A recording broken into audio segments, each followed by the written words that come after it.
So it's a great pleasure to have Professor Clare Hutton and Professor Laurence Cossu-Beaumont with us today to talk about the exhibition here and also about the Bradleys.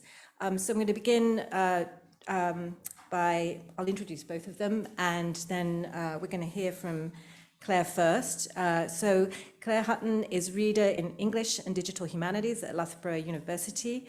She's an eminent scholar of Irish literature and, as I just mentioned, the curator of the beautiful exhibition that we saw, many of us saw yesterday here at the Ransom Centre about women and the making of Ulysses.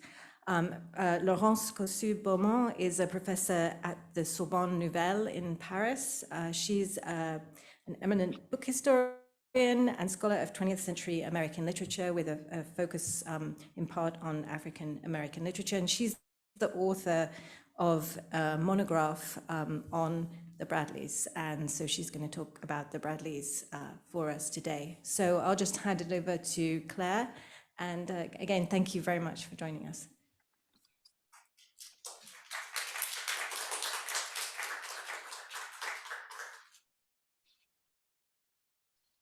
Now, let me just work out, can you see the screen with some Irish books on it? Yes. Yes, thank you. Okay. Well, I'm speaking to you from Oxford, and this is the bookcase that's just out of sight to this side here. These are my grandfather's books, which I collected in Dublin when I was a graduate student. And there was a sort of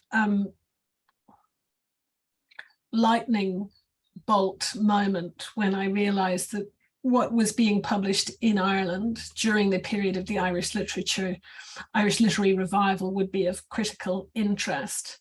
And I just picked up these books and brought them here, and they've stayed here, and they make rather a nice kind of statement about, you know, the critical interest of books we inherit, but also of, you know, looking at publishing history through the lens of literature, through the lens of cultural nationalism. And certainly in my own research as a book historian and a literary scholar, this has been the kind of place where I have begun. I've really done two major book history projects. One of them was the, now let me just see if I can move my slide. There we are. So what I thought I would do is just talk generally about the work I've done, because I think it'll be of interest to the MAPP project. I don't really have a very formal paper because I think it's quite hard to listen to, particularly on Zoom. So I'm afraid this is a little bit from the top of the head, and I hope it's of interest and relevance to the conference. It seems to me that my own research is very close to the methodology of MAPP, but for the moment I'm operating really on a kind of solo basis. I did begin my career with this very large collaborative project, which was the Oxford History of the Irish Book, which looked at patterns of authorship, reading and publishing in Ireland between 1891 and 2000. And it ended up being a huge book, 280,000 words, 26 contributors. It came out in 2011. And in terms of book history, I would say that it's sort of significant that this work was really completed before the digital revolution, before digital humanities had changed what you can do in book history. In terms of publishers that we looked at from an Irish perspective, the Macmillan Archive was very significant in London in the British Library. We also looked at the Coola Press, at Mansell and Company, Irish publisher, at Faber and Faber, at the Gallery Press, and at Blackstaff Press. So those were the publishers we looked at. And then we looked at, you know, the social history of reading and so on. So it's a range of kind of case studies and survey overviews. that came out in 2011. And when I'd finished it, I really was very much of the view that I wanted to do something solo. I'd always been very deeply interested in Ulysses, but I didn't really know much about Ulysses other than as a reader.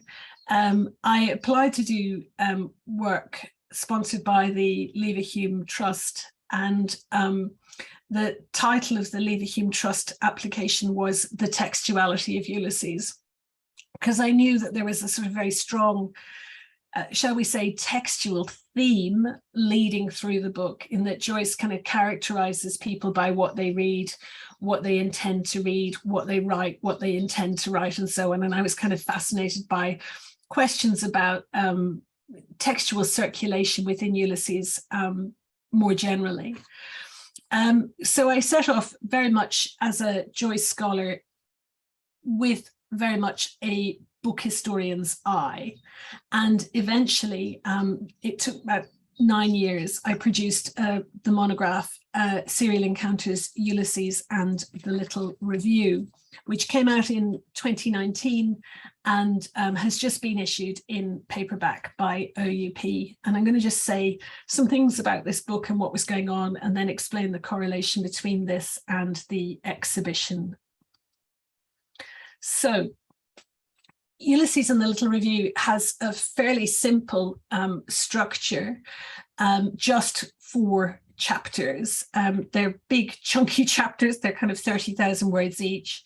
The first one, The World of the Little Review, really could be characterized as kind of modernist periodical studies. I wanted to know as much as I could about how the Little Review functioned.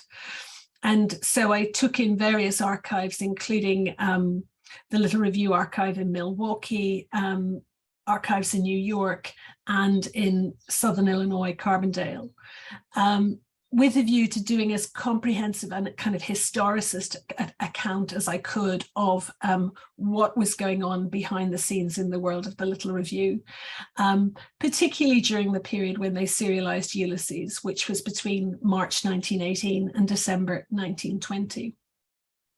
So in a sense, that chapter was a sort of foray into modernist periodical studies.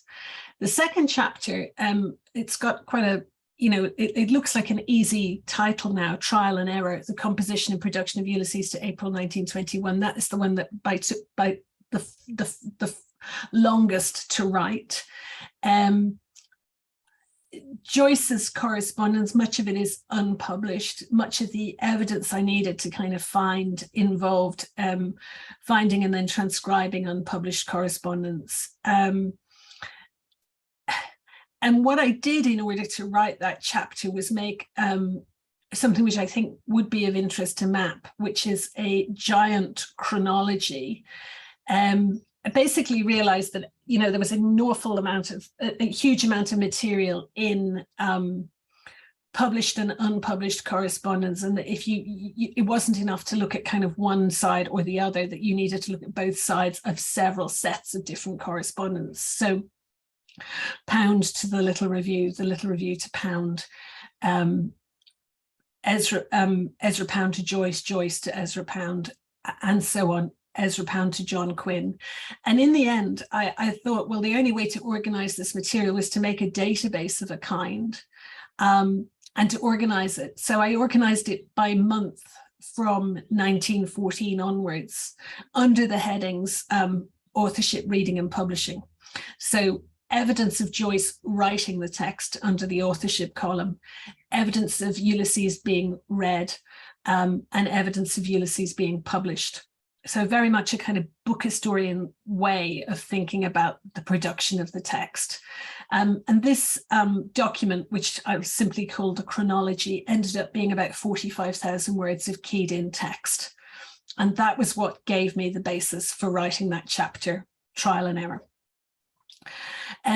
So a deep dive really into genetic scholarship and the genesis of the text, but also very much focused on the trial of the Little Review editors who were deemed, so Margaret Anderson and Jane Heap, who were deemed guilty of publishing an obscene text in chapter 13 of Ulysses in February 1921.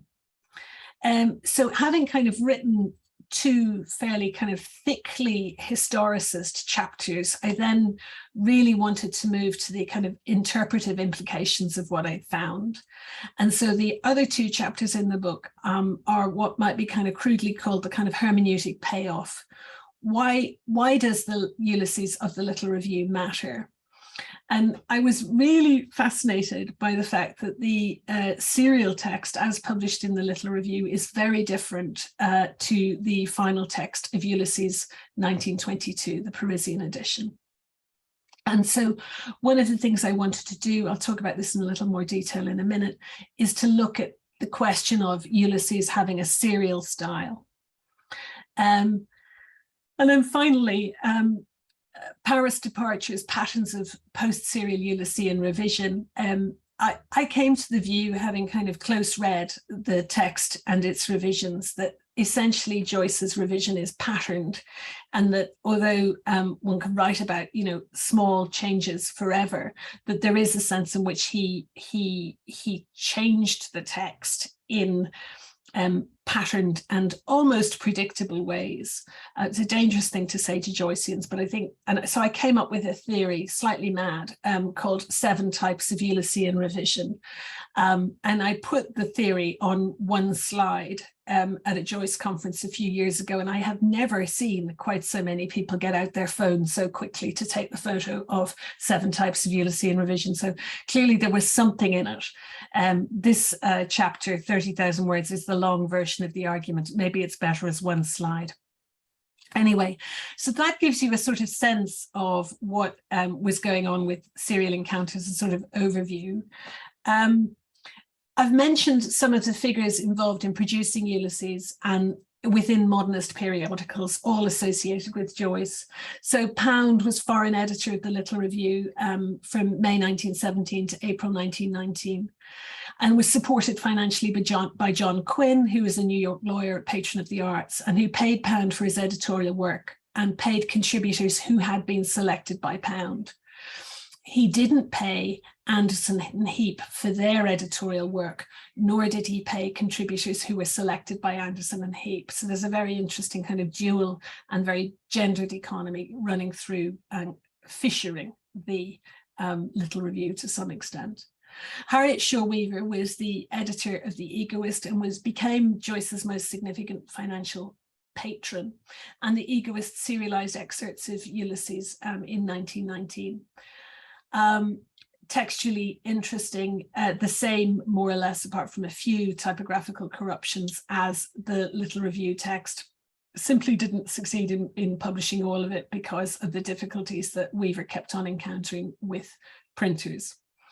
Marsden was the editor of the New Free Woman, the journal which became The Egoist in 1914. Anderson was the founding editor of the Little Review, where the first 13 chapters of Ulysses were serialized. Heap was Anderson's partner. Sorry, there's a typo there. Anderson's partner and editor of the Little Review as well. Sylvia Beach, founder of Shakespeare and Company and first publisher of Ulysses in volume form.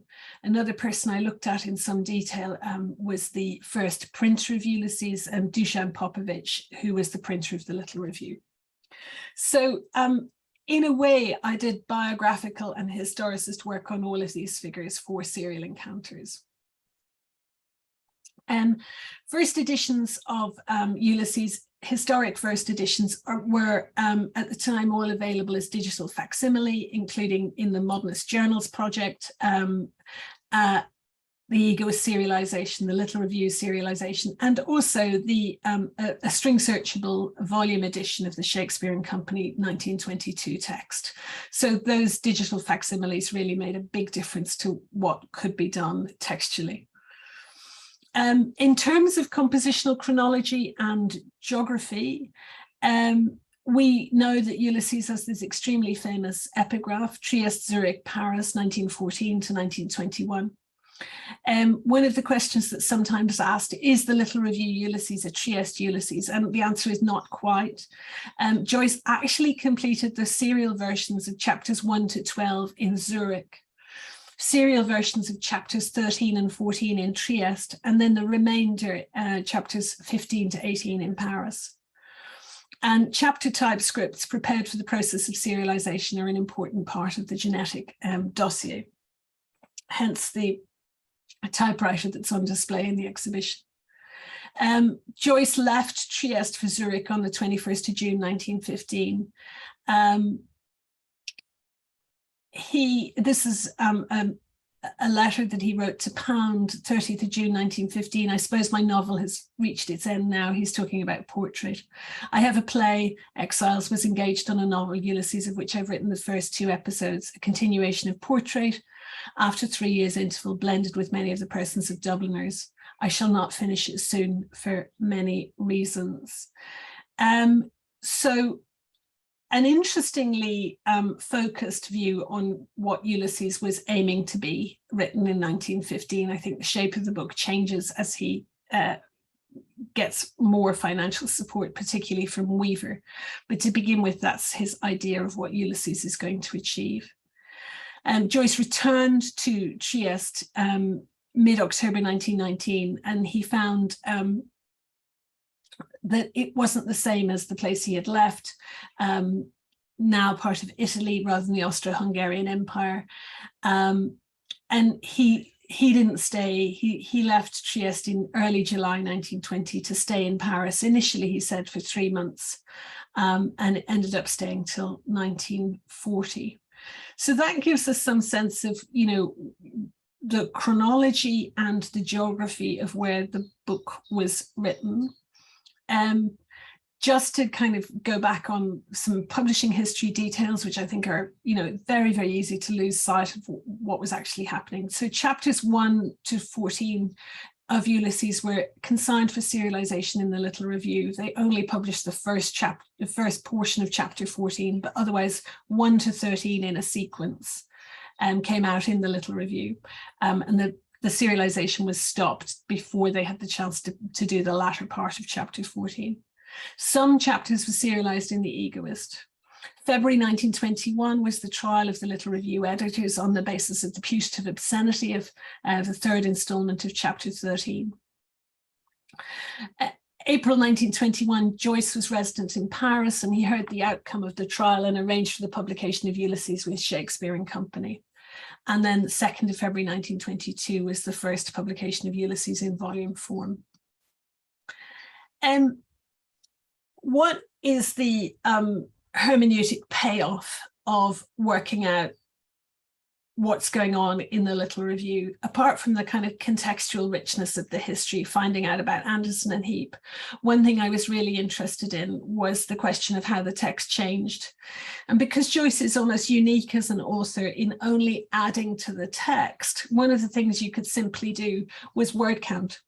So you can see the total number of words of Ulysses that were consigned to the Little Review is about 137,000 words. The same portion of text, once revised for the 1922 text, becomes 159,000 words.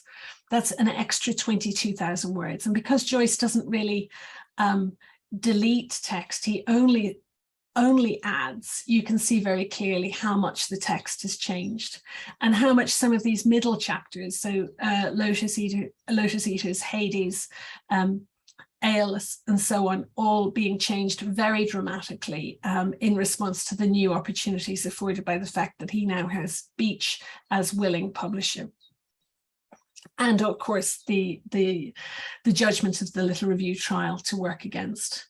So as I said, the second half of the book is very much concerned with the textual implications of the book history.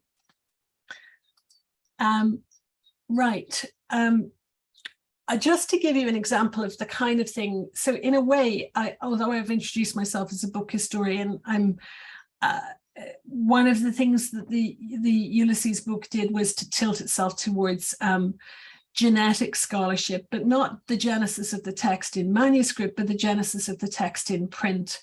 So here's a nice example of how the text is changed. This is a little tiny paragraph from chapter 5, and it's been revised. And the text on the right will show you the Ulysses 1922 text.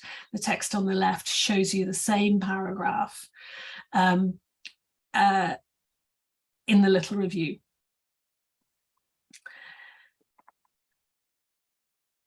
One of the things about this kind of work is it's really difficult to write clearly about the significance of textual revision. You have to quote so much to get the point across. And it's easy to see the significance, like kind of to the eye, but to describe it and interpret it is quite hard. And it becomes a very repetitive and very word heavy type of argument, which is tricky. But that gives you an example of how the text is changed. I thought about revision in various ways. This, I think you could say that Joyce is sort of introducing a certain amount of stylistic complication. So language of flowers, they like it because no one can hear, or a poison bouquet to strike him down.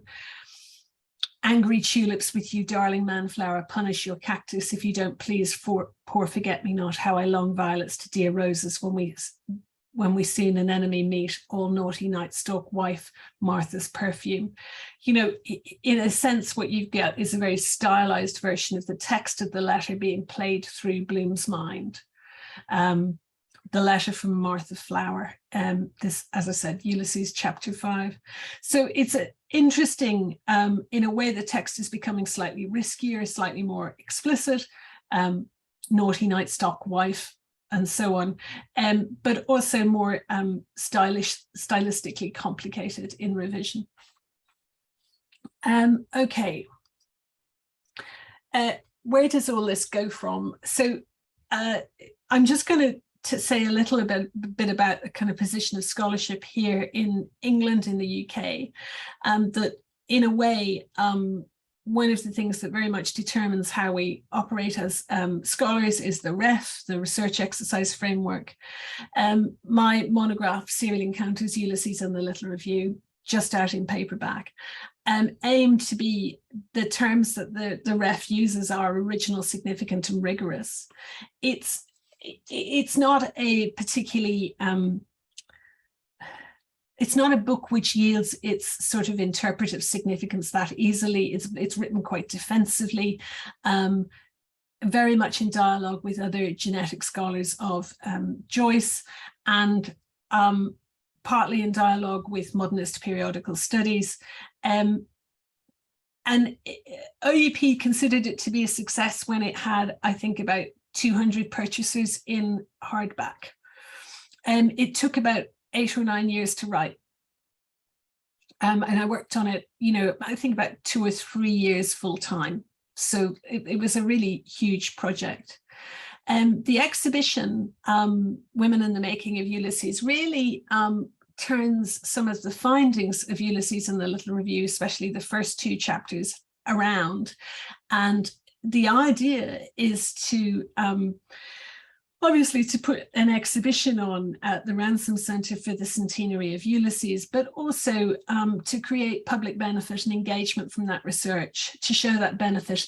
Again, this is REF thinking through qualitative and quantitative evidence. In other words, one of the motivations behind doing the exhibition is to create what's called an impact case study, which is a key element in funding within which derives from the REF. So I found the experience of making an exhibition really, really fascinating and very rewarding. It involved thinking in a completely different way about writing. I found the experience of, thinking about what objects to put on display, thinking about what kinds of stories those objects would tell, arranging the objects, and so on. Really a fascinating exercise. And of course, I had a great deal of help from Ransom Centre staff. So you'll have seen the key exhibition concept. That's Sylvia Beach and Joyce, obviously in the doors of Shakespeare and Company, just after she'd agreed to publish the first edition. The exhibition is arranged in 6 sections. The first 2, I think, are kind of contextual overviews, really, rather kind of general in nature. Family, I found really, really moving to put together, to look at the women in Joyce's family and the kinds of emotional and psychological and practical support they gave to Joyce, particularly Joyce's mother, his aunt, Josephine, and Nora Barnacle. So just to get the unpublished correspondence from those women and put it on display was really fascinating. New Women section aims to kind of contextualize the achievements of women in this period, the achievements, the experience. What was it? What were the key issues? You know, access to contraception, access to the vote, access to education, being taken seriously at work. So the New Woman section, to some extent, raises all of those issues through objects collected from the Ransom Centre collections. The Egoist section brings Harriet Shaw Weaver's legacy into sharp focus. We borrowed a great deal of material from the British Library's Weaver collections. Weaver is probably the figure I'm most interested in the exhibition, because she's such an enigma. Quite a difficult character to read and understand, to understand her psychological motivation. I do think her the help that she gives Joyce financially, and the sort of fairly stoic practical and emotional support, is utterly significant for the making of Ulysses, and also for the stability and the remainder of his career. The little review section obviously borrowed heavily from what I'd done in Serial Encounters, and we looked obviously at the trial. Shakespeare and Company section, which obviously looked at Beach, and then finally after Ulysses. I am now lost for time. I don't know how much time I've got. Is there a chair who can tell me? Claire, 5 more minutes. 5 more minutes, okay. Thank you. So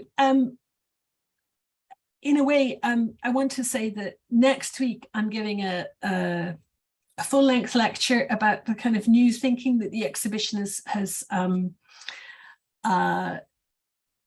provoked, and that's there's an Eventbrite link. You can join it online or in person if you happen to still be there.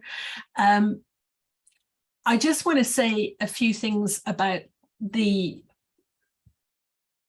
legacy issue. I mean, in the sense that after Ulysses brought together the memoirs of some of the key women behind the scenes, and I had already spent quite a bit of time close reading the memoirs. Beach's memoir, I think, of Shakespeare and Company is really quite unreliable, and the documents and the memoir tell slightly different versions of the story.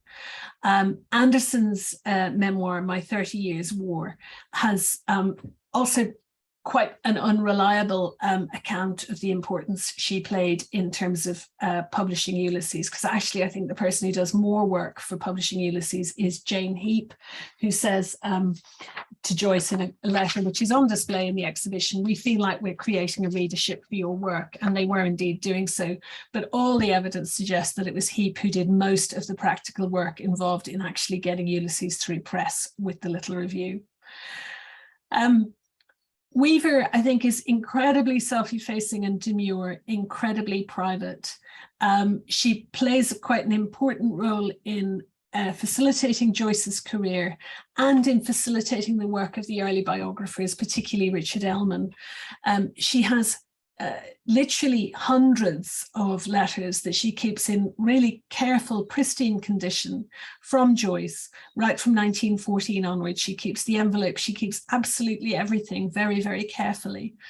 When Ellman goes to her in the late 50s and wants to see the correspondence, she won't let him see the originals. She types copies of what she wants him to see, omitting a lot of the details about money. And one of the things that the exhibition has done is to try and make the material significance, make a point about the material significance of the support she gives. I think she really, in today's terms, it's around about £1.3 million that she's given to Joyce by 1923 in stocks and shares. So she really gives Joyce a very steady and stable income, which begins really from 1919, and then there's a series of gifts subsequently up to about 1923. It's an extraordinary story of financial generosity. Beach is also financially extremely generous, and obviously she publishes editions of Ulysses right the way through the 1920s and gives Joyce the profits. But Beach's patience with Joyce wears thin, and one of the things on display in the exhibition is that amazing unsent letter where she obviously really loses her temper with Joyce in 1927. So one of the things the exhibition is doing is not just to showcase the material support that these women gave to the making of Ulysses, but also to begin to think about how to tell those stories differently. I think I'll leave it there, and I'm sure there'll be questions. So thank you very much indeed.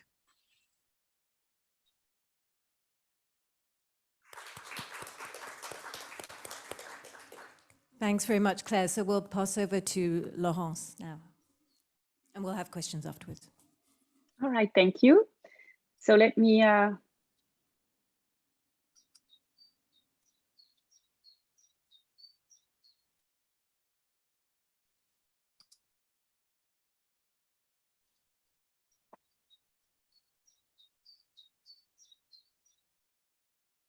okay, please tell me if you can see my PowerPoint presentation. Yeah, it's just loading. Okay.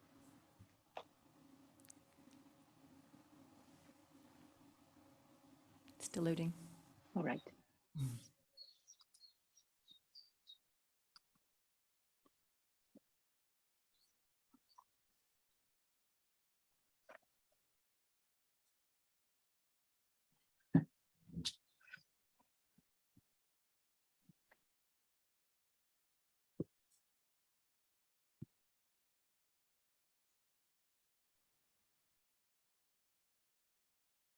There you go. Okay, trying to navigate. All right. Okay, thank you. So I'd like to start by thanking Nicola Wilson and Kristen Wilson for organizing the event, and thanking also Helen Southworth, with whom I've been in contact for this particular meeting. It's a great pleasure to be with you today, especially at the Ransom Center, because the research I'm going to talk about stems from spending several months over a couple of years exploring the papers of the Bradley Agency at the Ransom Center. The William A. Bradley Literary Agency records there at the Ransom trace the careers of William and Jenny Bradley, two intermediaries in the cultural exchanges between France and the United States. And with this presentation today, I'm very happy to be contributing to the MAPP project and to the mapping and visibility of these overlooked intermediaries, and in particular, women in the transatlantic book trade, as well as to the knowledge of literary agents who supported a number of literary and cultural exchanges. My paper is entitled Jenny Bradley and the Bradley Agency in Paris. They paved the Atlantic with books. This image of William Bradley and Jenny Bradley paving, I quote, paving the Atlantic with books, I think very accurately epitomizes the lifelong work of the French-American couple who founded the first literary agency in Paris in 1923. They had a long list of clients on both sides of the Atlantic, a list that included many American and French luminaries, and I've included a few names on the slide, and this is by no means a complete list, but I feel that it's already quite staggering. However, the Bradley Agency is more than this list of authors, as I hope to suggest today and introduce. I will first introduce the two agents. William Bradley was born in Hartford, Connecticut, to a patrician family. He was educated at Columbia University, and in his early life and first career in the United States before he moved to Paris, he was an editor, translator, and homme de lettres who crossed the Atlantic as a First World War lieutenant, and then settled permanently in Paris in 1919 after meeting Jenny Bradley, who was then Jenny Serious. So he married Jenny Serious, this Belgian French translator and Anglophile, whose wealthy family had ties with the Parisian literary and political elite through their numerous connections with, among others, French writer Anatole France, who was awarded the Nobel Prize in 1921, and statesman Georges Clemenceau, the prime minister who led France through the First World War. And these are just two examples of the many connections the Serious family had. In the immediate aftermath of the First World War, William Bradley, now in France, but without a job, initially acted as a scout for the American publisher Harker Brace and Howe. This was in 1920, then for Macmillan in 1921, and for Knopf in 1922. This was fairly informal or on a one contract basis, but after 1923, he set up the literary agency more formally, and then the Bradleys quickly gained prominence, becoming the principal contacts for the main publishing houses in New York and Paris, and pillars of the Parisian social life for locals, expatriates, and visitors alike. This is when New Yorker's chronicler Janet Flanner called William Bradley a prophet. And later on, she is the one who offered the image of a transatlantic route built by the couple whom she suggested, I quote, paved the Atlantic with books. Gertrude Stein also described Bradley as, I quote, the friend and comforter of artists in the autobiography of Alice B. Toklas, the publication of which Bradley secured with Harcourt in 1933. William Bradley passed away in 1939, and Jenny Bradley, his spouse, but also business partner, successfully resumed the agency's activities after the Second World War. And in this presentation, I chose to address a period that spans over the interwar period, when the Bradleys launched their agency and became successful, but to also sketch briefly the immediate post-World War II era when Jenny became a leading figure of her own. In this presentation, what I'd like to do is first introduce Jenny Bradley's labor as a pioneering literary agent alongside her husband in an office of her own, and to talk briefly about the dynamics of the marriage and partnership of the couple of literary agents. She was a woman from the French high bourgeoisie, and as such, she was obviously a trained hostess and educated to entertain distinguished guests in her salon. However, I feel that this seemingly conformist sociability that might have come from her social background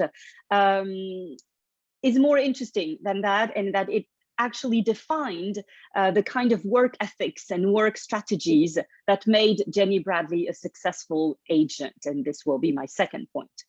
Finally, I want to say a brief word about the modernist circles I encountered in the Bradley archive and provide an overview of some of the modernist masterpieces that were, one way or another, facilitated by the Bradley Agency, while also mentioning Jenny Bradley's interesting contribution to the publication and circulation of popular bestsellers.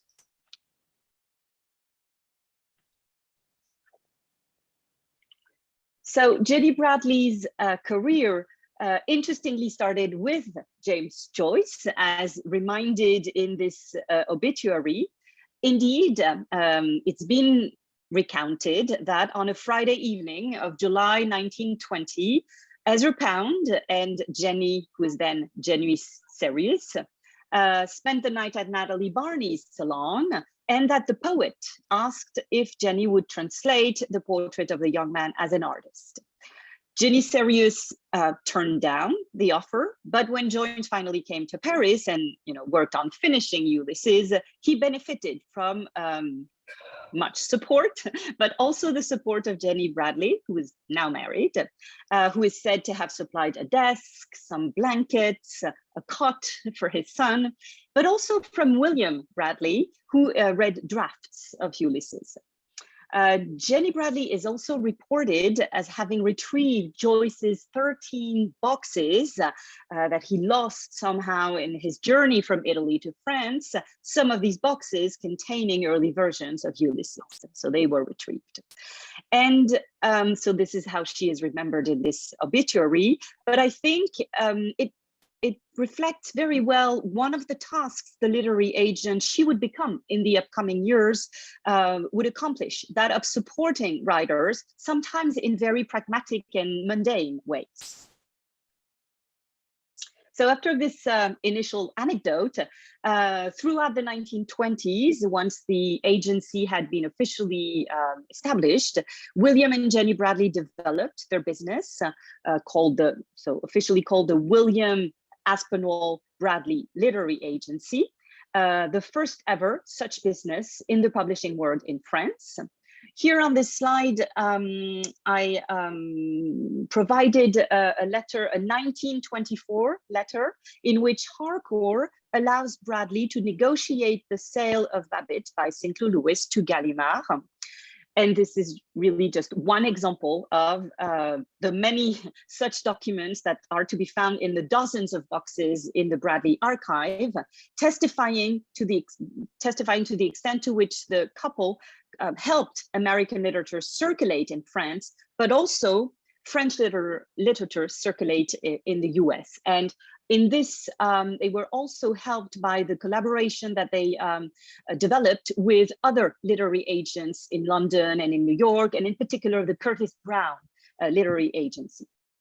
In this market and profession, that of literary agents, the Bradleys remained alone in Paris until 1934, when the Michel Hoffman Agency was created. But the story of this agency has been told in a 2017 book by my colleague Cécile Cotenay, so the book that I'm also displaying on the slide. So in this period, while William Bradley is the leading agent, it is clear that Jenny takes on more than her share of the business. And in the summer of 1933, the agency that was very successful had to relocate in new offices, to relocate into larger premises, allowing each spouse to have an office of their own. Here we have a copy of a photograph of a letter that William Bradley writes to Gertrude Stein in the summer of 1933, informing her about the new offices and describing them. So I've shown on a map the offices and the home of the Bradleys were located on the Ile Saint-Louis, which is quite central in Paris. You can see right next to it the central neighborhood of Bastille, or I've also tried to indicate the fact that the Ile Saint-Louis is located right behind the Cathédrale Notre-Dame, which I've tried to write ND on the map for a visual appreciation of where the offices were. Couldn't be more central in Paris, basically. In this letter, it's interesting how William Bradley insists on describing the outstanding view that they have over the Seine River, all the way onto the other banks. That's for his office, while Jenny Bradley's office has views on the beautiful garden of a property that's right across the street. This place, these offices, this place is where William and Jenny Bradley work together in a space that leaves writers envious and dreaming about it. Here we have a couple quotes by Anaïs Nin, who recounts dreaming, so on the left quote, dreaming about Bradley's office and its views, as well as dreaming about the lining, the fact that it is lined up with books. And on the right slide, we are also invited in a way to follow Anaïs Nin's suggestion, envisioning the collaborative work that the couple was doing, engaged in reading the journals by Anaïs Nin and weeping and laughing together. So this, I think, gives a sense of the various symbiotic work that has come across to me in the reading of their papers, with the two partners sometimes taking over the correspondence. They didn't seem really to have their respective clients, but very much seemed to work together. With an office of her own now, Jenny Bradley was really a full partner in the business, as testified by this 1925 letter, where Blanche Knopf acknowledges that Jenny has stepped in the absence of B, who is William, for Bradley, and is so that she has stepped in the absence of Bradley, who has gone off on holiday, and that she is quite a splendid working partner. And on this particular reference, I would like to go on and say more about the friendship Jenny Bradley was able to strike with Blanche Knopf. It's very interesting how the Knopfs and the Bradleys have interesting parallel stories of, in their common endeavor to launch a publishing business, a publishing house for the Knopfs, and a literary agency for the Bradleys, and how they tried to find space for each spouse. And in that regard, the experience was different, because I didn't feel any of the tensions that are quite clear in the Knopf marriage, and that are linked to Blanche Knopf feeling that she has not given her due and not left, with enough power and tasks for which she has to very much fight for. I didn't feel this dynamic in the Bradley marriage and partnership. Now, this the particular collaboration between the Knopfs and the Bradleys has been already addressed, in particular, and I've indicated the references on the slide, in particular by Catherine Henderson from the Ransom Center, who's very helpful in my exploration of this aspect of the Bradley trajectory, and Jenny's in particular. What I find has perhaps remained in the archives and is interesting is how the story of Jenny Bradley and Blanche Knopf turned into a very intimate friendship. And I really would like to explore this, how the personal aspect of a business relationship was able to make them both achieve some publishing accomplishments that perhaps without the friendship would have not taken place. And this very close friendship between Blanche Knopf and Jenny Bradley that led them, once once Jenny Bradley was a widow after the Second World War, and when Blanche was pretty much estranged from Alfred, led them to spend considerable time together, including on vacation in the south of France, where they would read together and therefore, exchange from both, really, if you also read their letters, from both a very personal and professional perspective. This leads me to, this kind of blurry space between friendship and business partnership leads me to the second point I wanted to address today, which is that of this interesting sociability that is to be associated to Jenny Bradley.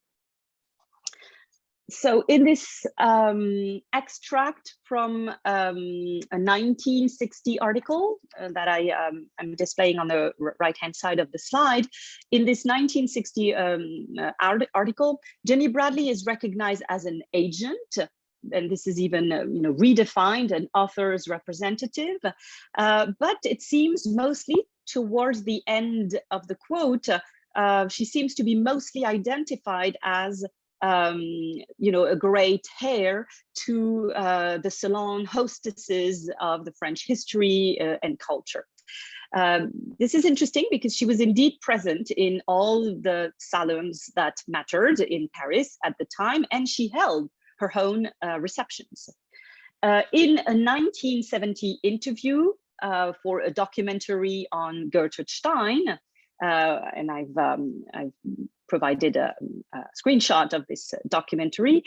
Jenny Bradley is featured vividly recalling the early 1920s and the Saturdays at Alice Toklas and Gertrude Stein's, as well as her own soirees on the Ile Saint-Louis on Fridays. So this was her day. You can see here how she is portrayed in the screenshot. You can get a glimpse of the very posh home surroundings that reflect the social background she came from. In this documentary, she evokes Ernest Hemingway's preposterous gaucherie when he arrived at these salons. She describes his hairy chest, his open shirt, quite a contrast with the surroundings in which she is speaking and where we imagine her also in the 1920s, and his heavy hiking boots on her coffee table. In this documentary, Jenny Bradley is able to really give life to the ambiance at Gertrude Stein's Rue de Fleurus. She describes Alice Toklas's embroidered chairs, upon a pattern and a design by Picasso. She evokes Toklas's exquisite sandwiches, and most importantly, the encounter between Stein and Hemingway. She is reminded of some epic fights, such as when she recounts when Gertrude Stein telephoned William Bradley in the middle of the night, so he would reach out to Hemingway and run after him because she had just kicked him out of the Rue de Fleurus. But in the same way as I suggested earlier on that her relationship with Blanche Knopf was more than a business relationship, I have found very interesting in their papers how this was true of other women whom she encountered in other salons, and in particular Natalie Barney. On the one hand, when Jenny Bradley attended Natalie Barney's salon, she could meet all the literary figures in Paris, all the important visitors, and much business was undoubtedly conducted in this form of networking. On the other hand, Jenny Bradley is one of the 10 persons Natalie Barney, a very wealthy heiress, wrote into her will, thus testifying to the genuine nature of these friendships, at least Jenny's friendships. So although Jenny friendship has been presented as a figure of the French salonière, as a hostess, and understandably, I think there is more to this. Her salon, her own salon on the Ile Saint-Louis, was not just the classic space for upper class sociability and typical of France's literary culture. I think it also participated in the rise of a new profession, that of literary agent, and its specific work practices. And in the Bradley papers at the Ransom, there are many letters that are invitations, but also post-party discussions between William Bradley and his partners. For example, post-party discussions about who was met and which opportunities should be pursued from such and such a party. And so here I want to suggest that the marriage of Jenny Serious and William Bradley and the collaborative management of their literary agency went hand in hand with the aggregation of their respective networks, his in the US and hers in France, and that it articulated a very unique space, both in line with enduring sociability traditions of the elite, but also quite novel practices in its transnational nature in particular, and even in its colorblind perimeters, as I want to briefly illustrate now. I was very interested in the Bradley papers at the Ransom to see how they were, the archive provided an opportunity to shed new light on the very well-established space of Paris Noir, of the kind of a special relationships, so to speak, between Paris and African-American artists, because it allowed to view the role played by specific intermediaries in promoting African-American and activist pieces in the French press, in the editorial world, and how this in turn affected US society. And this I felt was insufficiently explored. And there are many instances in the Bradley archives where African-American artists visiting Paris are introduced to a number of important persons in Paris, either through the Bradleys or at the Bradleys during parties. This is the case of Nella Larson, for example, a Harlem Renaissance figure, the first African-American woman recipient of a Guggenheim Fellowship, who traveled on this fellowship to Paris and who was repeatedly invited at the Bradleys as she wrote back to Carl von Vechten back home. There are also quite a few very interesting folders and the letters between Claude McKay and, this time it was mostly William Bradley, but something could be also done about the friendship that they developed. William Bradley went to an incredible extent for Claude McKay, traveling to Marseille, where McKay was staying, reassuring him, having him rewrite parts of Banjo, which the novel he wrote in Marseille.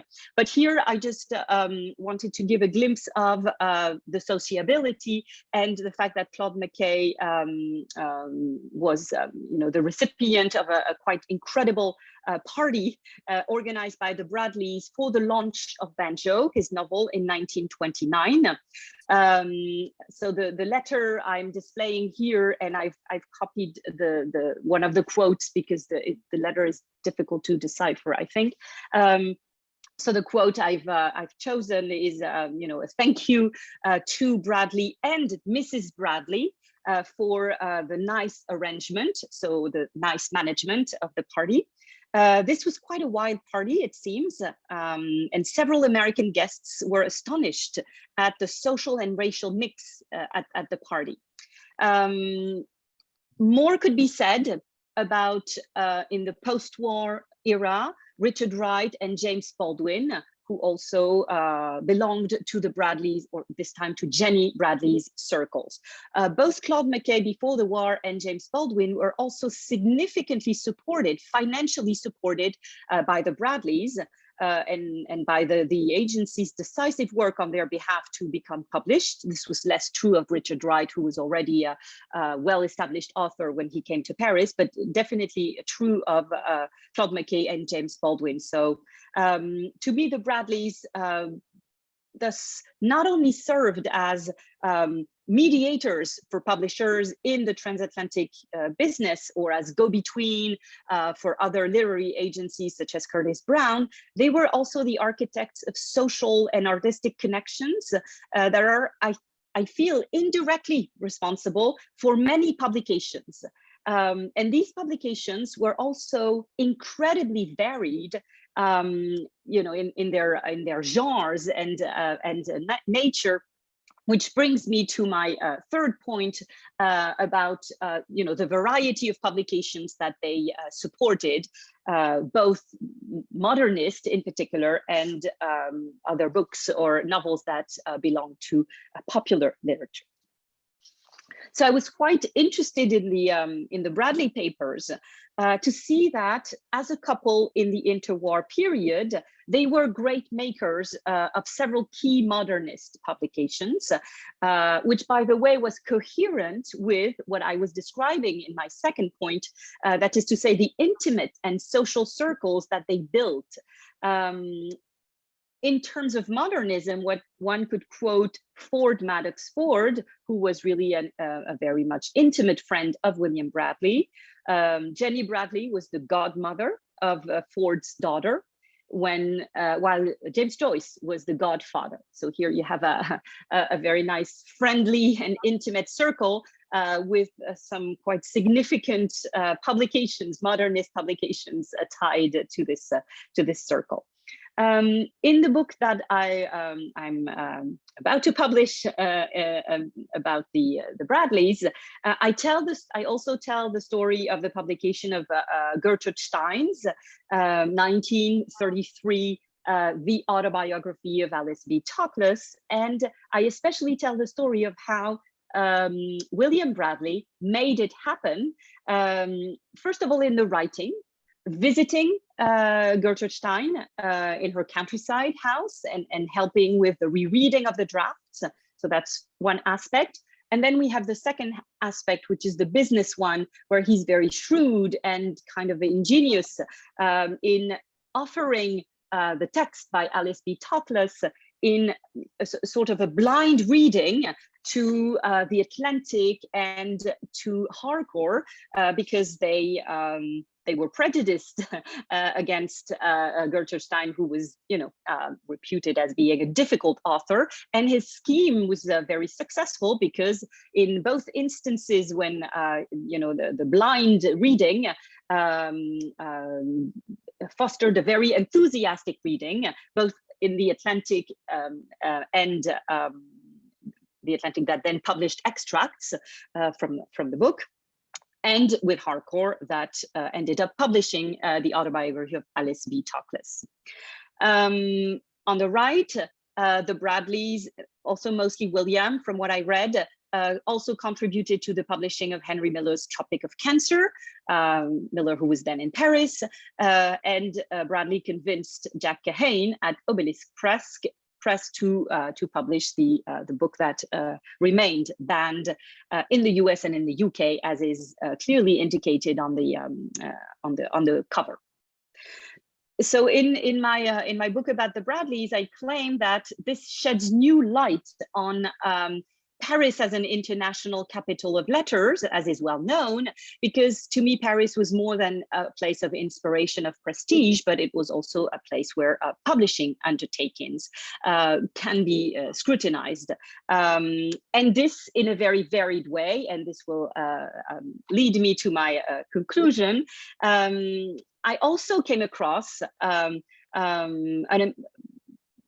a number of books that can be viewed as belonging to popular literature. And I will show this also through the fact that after the Second World War, Jenny Bradley really became the leading agent, unquestionably the leading agent in Paris, as is testified to by literary agent George Borchard, in 2009, he basically suggests that she controlled everything. She controlled all authors both ways through her very special arrangement with Gallimard. Where I tend to disagree with Borchard is that he suggests that the husband of Jenny Bradley had been a friend of Hemingway's, and this is how she inherited from very close ties to these publishers. I would claim that she contributed to building those ties. So among the popular books I would have talked about if time wasn't running so fast. Gone with the Wind is one book that Jenny Bradley contributed to making a bestseller in France. Of course, it had already been so in the United States.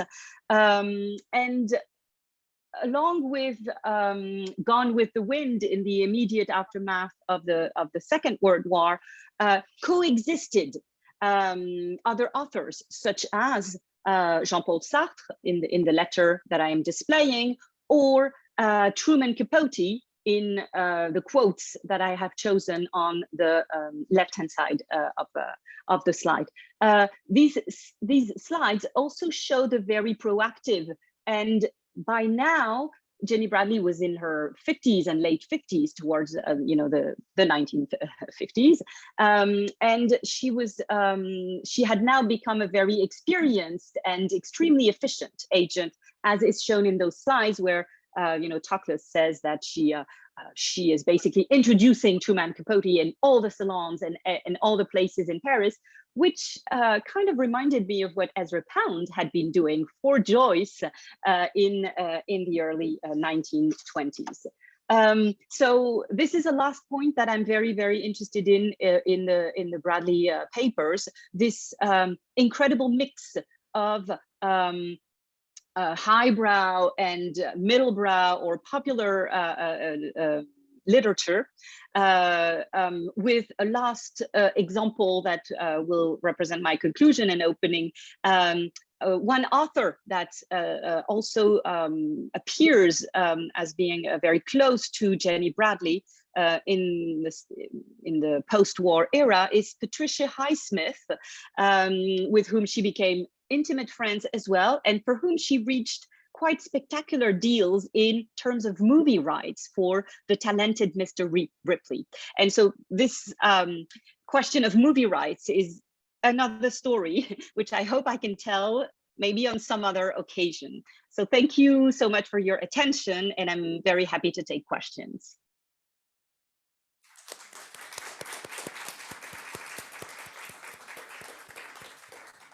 Well, thank you very much to both of you for two very fascinating talks. I'm sure there'll be lots of questions. So can we see, oh, both of you up there on the screen. Okay. So we'll just open for questions. Yeah.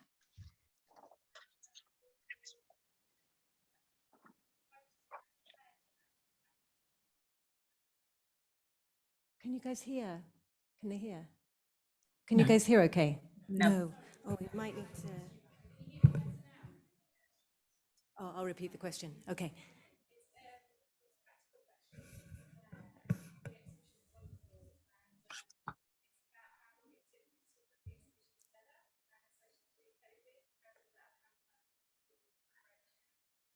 Okay, so Caroline's question is, how long did the wonderful exhibition, Clare, just wondering how long it took to put together, and whether you were hampered, I'm sure you were, or how you were hampered by the whole COVID situation?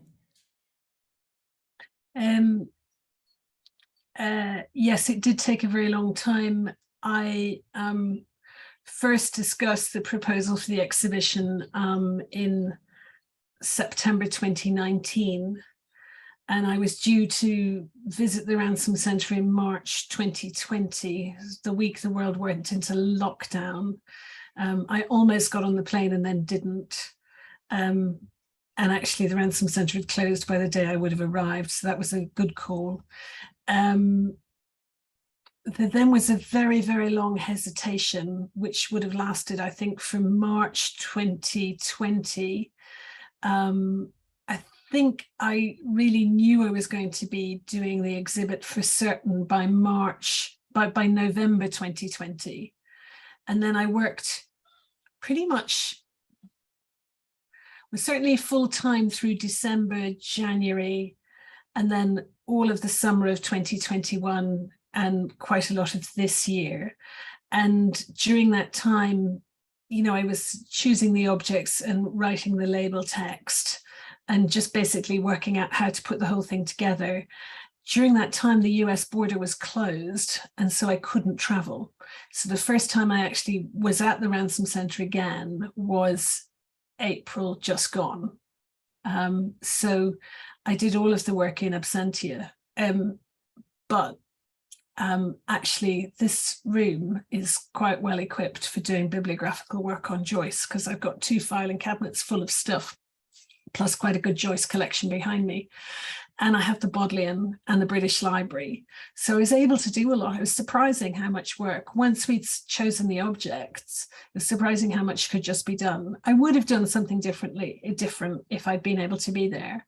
But the fact that I couldn't be there, it didn't mean that it wasn't doable. But that's really because I got so much practical support, particularly from Kathy Henderson.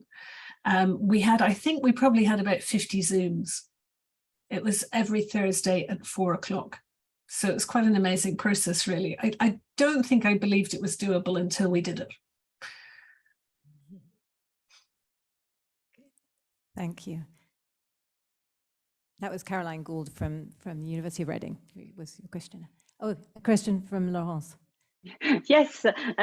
So Claire, I don't know if you remember, or if someone can answer, maybe in the room from the Ransom Center. So it seems that there is one piece in the exhibit that crosses the Bradley's paper. So I was curious what it might be. Yes, I just looked that up. It is a receipt for a table. Oh, yeah. Okay. It's yeah, so, you know, obviously Joyce relied on others to help him.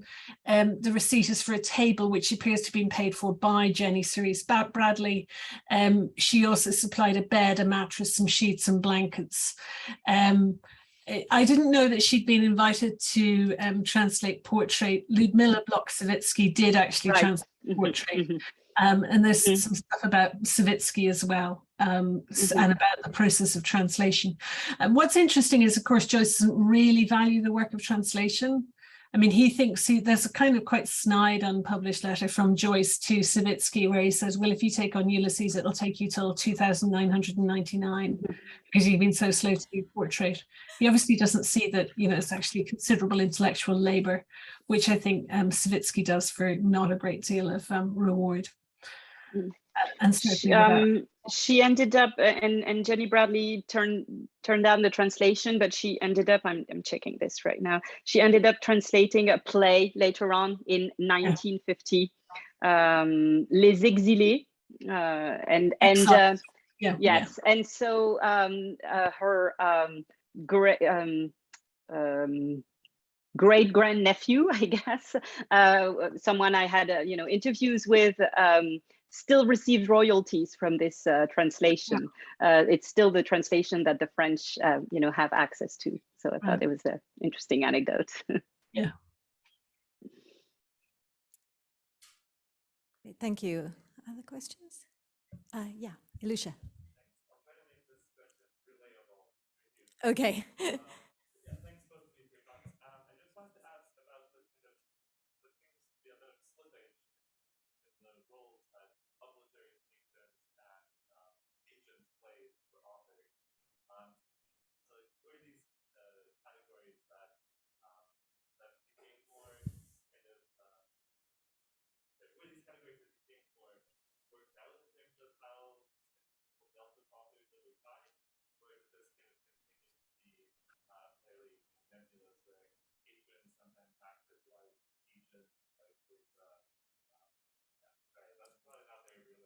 No, I think I can do that.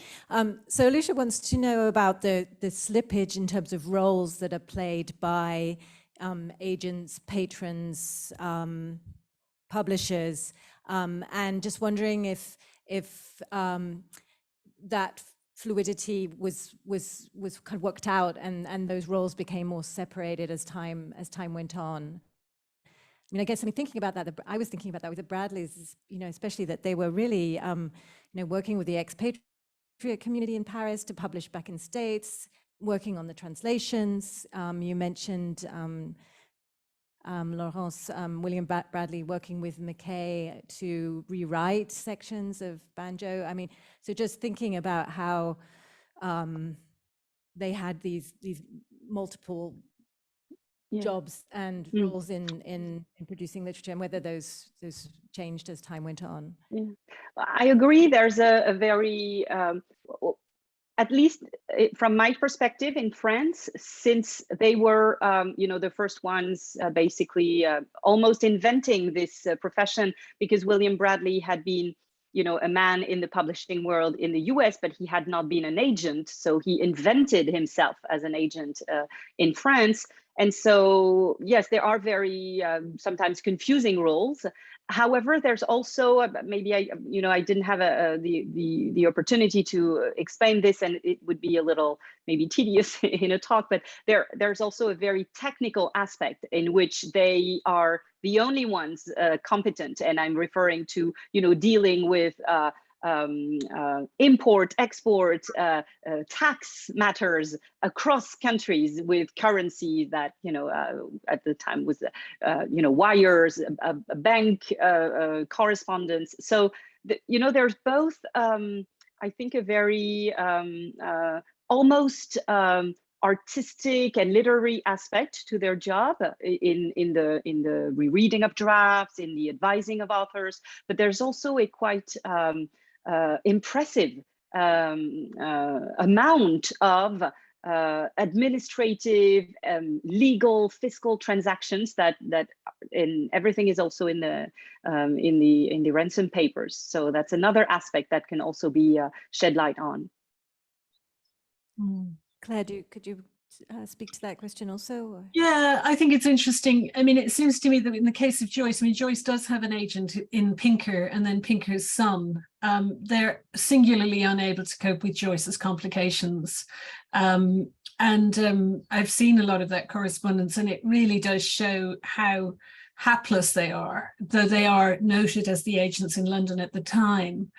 It's always seemed to me that Joyce has multiple people who act in the role of agent. Pound, Quinn, Weaver, and Beach at different times all act as sort of agent, and are quite, I think, aware of legal and financial complexity, and do indeed. And there's some really interesting correspondence where Weaver is actually writing to Pinker, telling Pinker what to do. And you think, oh, surely that should be Pinker's job. And it seems to me that agenting is like it's like an ability to be different roles at the same part at different moments in the day.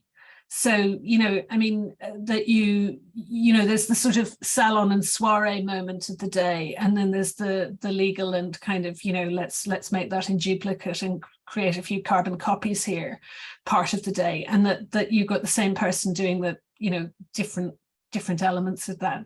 And it seems to me, having met some literary agents recently, that that's very much the way it continues to be.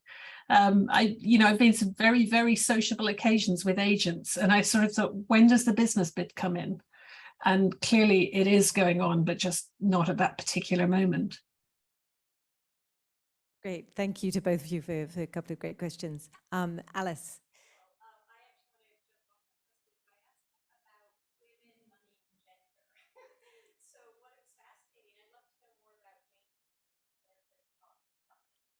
Yes, Jenny.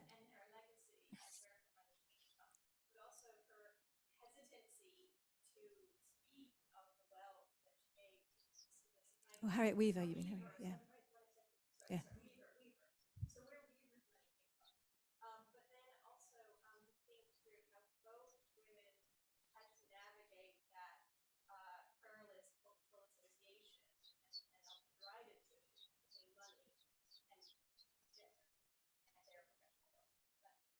Okay, so yeah, this is Alice Staveley has a question about women and gender and professionalism and self-description. of their identities, yeah, as patrons, and wanted to ask Claire particularly about Harriet Shaw Weaver and about where her money came from and about how she negotiated her role as patron while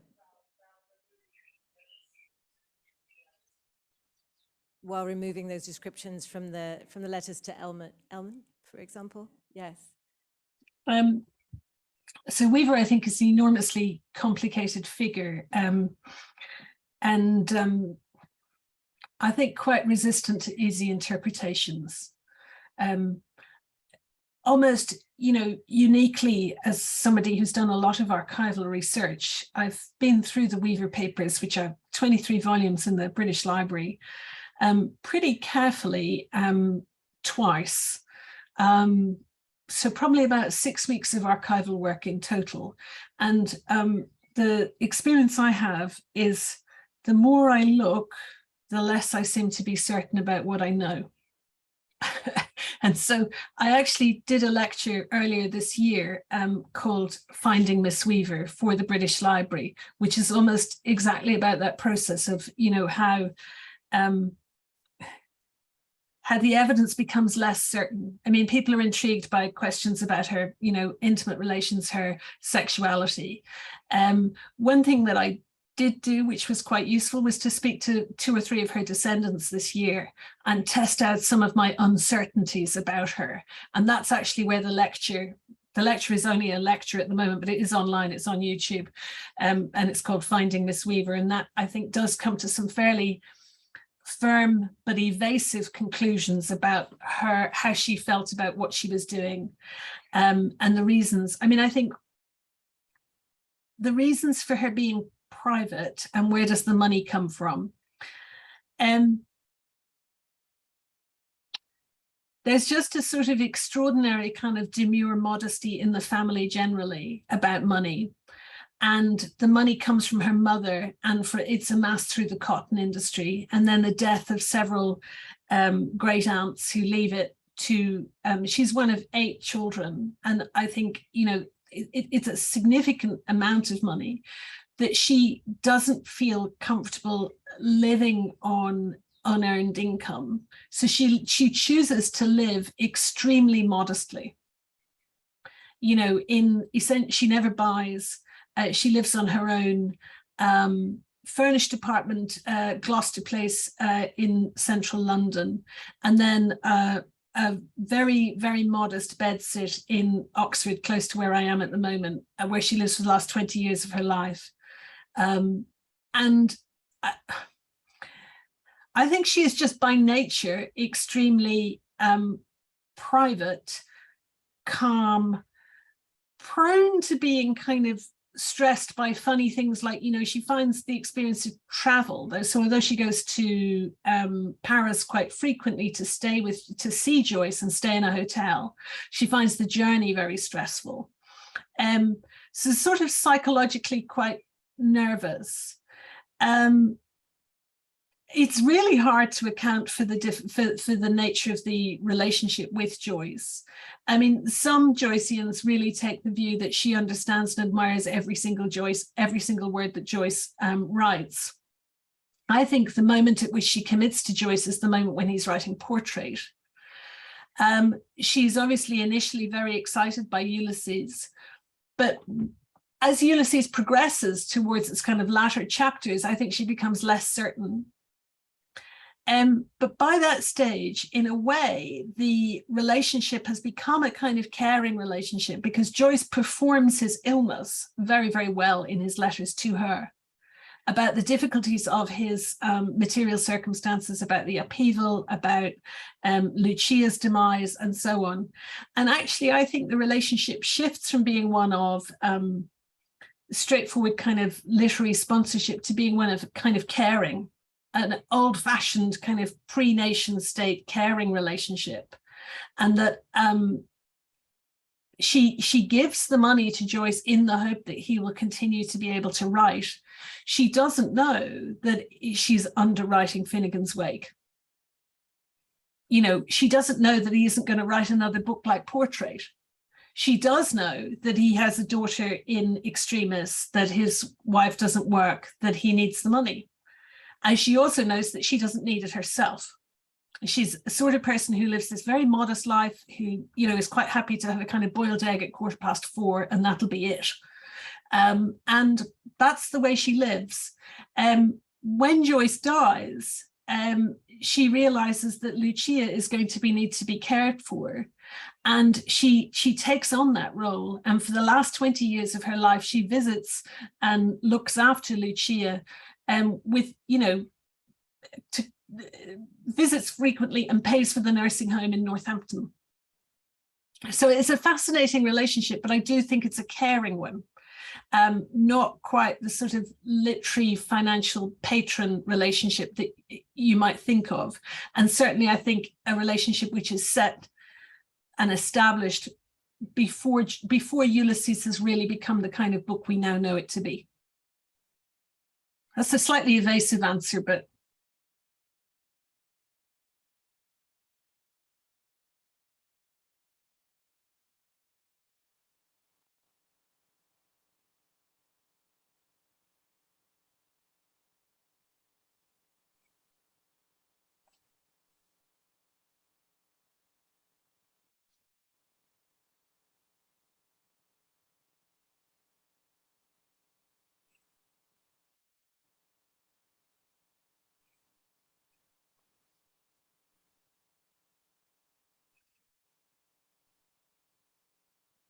I don't think we can hear you. Claire, can you hear them? Sorry, Okay. the mic went out. Okay. So sorry, the mic went out. I thought for some reason I couldn't hear myself. So Alice was just asking about, I had a follow-up question for Laurence about this, the Bradleys not necessarily wanting to be called agents, and whether that had some relationship with what Claire was just talking about. And I mean, you mentioned that they were godparents. I mean, there was, you know, providing, you know, household items, and it seemed there was definitely a link back to the Bradleys there too. I think I haven't.